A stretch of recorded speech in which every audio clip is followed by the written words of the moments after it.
A lot of you will be familiar with before releasing a vehicle, you'll need to retrieve proof of insurance that vehicle is covered. And the reason why that is required is because the majority of vehicles are financed. And in order for the lender's asset to be protected in the event of a collision, there needs to be insurance on that car. If the car buyer just goes and takes possession of the vehicle, and let's say the dealer didn't check their insurance, they might be completely uninsured. They might be underinsured. That their new vehicle that they just bought might not be covered at all. And if that individual who just took possession of the car goes and crashes it, the lender may experience a total loss of the asset. And if it's the dealer's financing, then the dealer's the one directly losing that asset. Otherwise, it's their lender. And for that reason, insurance verification has been required as a necessary step before releasing a new vehicle.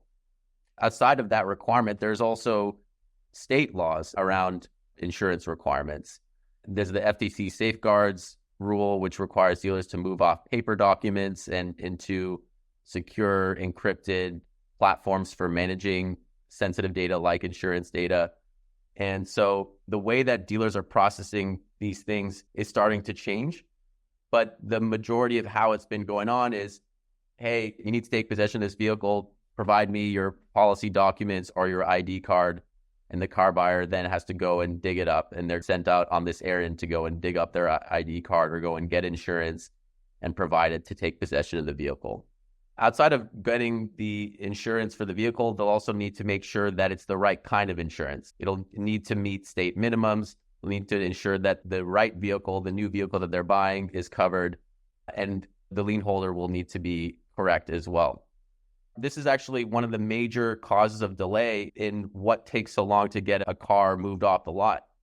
And the reason why is because people don't know their own insurance and they don't deal with it on a daily basis. When you ask a car buyer to provide their declarations page to you, most people don't know what that is. And they're gone and sent off on this errand to go and find it, and often also to get the insurance in the first place for the vehicle. So this causes days of delay at a minimum on average in the purchase process for a new vehicle.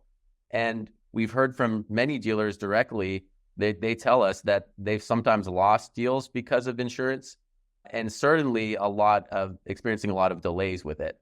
And then why does that occur? And that occurs for a couple of reasons. One is that the car buyer doesn't deal with their insurance every day. So they have to, at a minimum, they have to go and leave and go and get that document and go and find it. Now, leaving the flow that they're in, whether that's online or at a dealership or on the phone, that causes a disconnect in the process and makes them go leave and go do something else. And they may not come back. They may go to another dealer and buy another car. And so you don't want to create disconnects in that sales process. If they're able to digitally verify their insurance right then and there, then you get them right then and there. And that's what digital verification provides for dealers. But if you're sending them off to go and get that taken care of and come back to you, you might lose them. And we've also heard from dealers that there's significant delays for things like the agents out of office. So you get an ID card from a car buyer. You don't know if it's real or if the insurance is valid anymore. They might have canceled the policy. And so what dealers are doing is they're calling the agent of record to check, hey, is this insurance still valid? And that agent might be out of office. It might be a weekend. The car buyer just came in. They want to take possession, but they can't because the agent's out of office. So it can delay or sometimes lose deals. And you certainly don't want to kill deals because of an insurance verification step.